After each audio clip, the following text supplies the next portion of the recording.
আজ আপনাদের সাথে শেয়ার করছি রুটি পরোটা খাওয়ার মতো এরকম একটা তরকারি। বিনস দিয়ে করেছি, দারুণ হয়েছিল কিন্তু বিনসটা খেতে। অত্যন্ত সিম্পল কিন্তু খেতে কিন্তু দারুণ টেস্টি। ভিডিওতে আমি পরোটা দিয়ে সার্ভ করেছি। চলুন তাহলে একবার দেখে নিই কি কি মশলা ব্যবহার করলাম।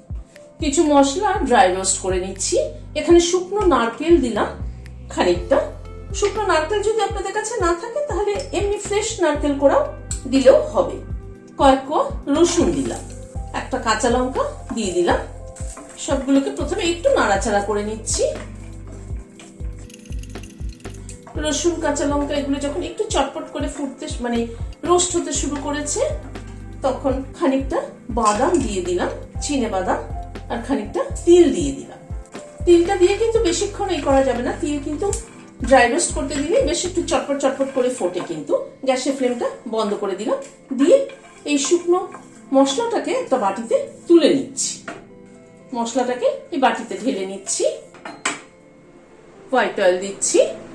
প্রথমে অল্প একটু সাদা জিরে ফোড়নে দিলাম, সর্ষেও দিলাম অল্প পরিমাণে। জিরে আর সর্ষেটাকে প্রথমে একটু ক্র্যাক করিয়ে নিচ্ছি। তেল কিন্তু খুব বেশি গরম করে ফোড়ন দিলে ফোড়ন পুড়ে যায়, তাতে ফোড়নের গন্ধটা নষ্ট হয়ে যায়।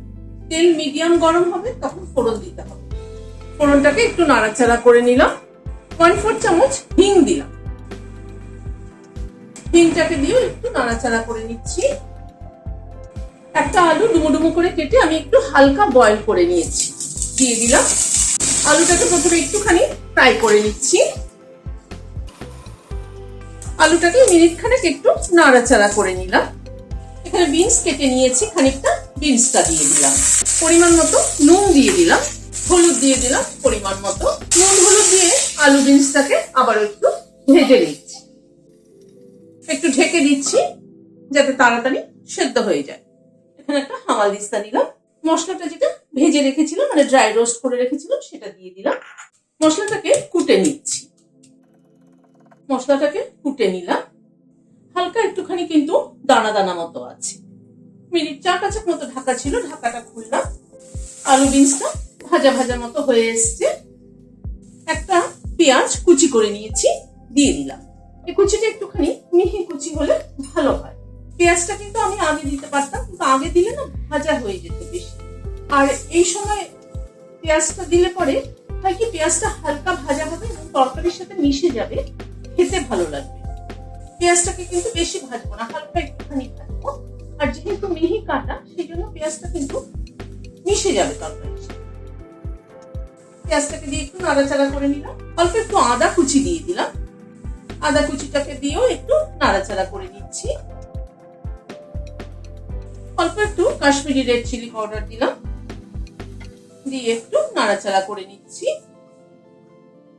মিনিট 2 মতো নাড়াচাড়া করে নিলাম। এবার এই মশলাটা যেটা গুঁড়ো করে রেখেছি সেটা দিয়ে দিচ্ছি।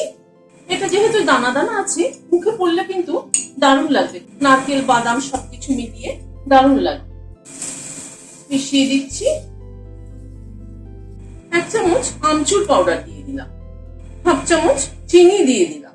আমচুর পাউডারটা একটু টক টক, একটু চিনি দিয়ে সেটার একটা টক মিষ্টি একটা ব্যালেন্স করলে খেতে কিন্তু দারুণ লাগে। বিশেষ করে রুটি পরোটা দিয়ে খেতে এত ভালো লাগে। আজকে আমি পরোটা দিয়ে সার্ভ করছি। সবকিছুকে মিলিয়ে দিলাম, গ্যাসের ফ্লেমটাকে বন্ধ করে দিচ্ছি। অত্যন্ত সিম্পল একটা তরকারি কিন্তু খেতে কিন্তু দারুণ টেস্টি। ভিডিওটা যদি ভালো লেগে থাকে তাহলে একটা লাইক এবং সাবস্ক্রাইব করার অনুরোধ রইল। আজ তাহলে এখানে শেষ করছি।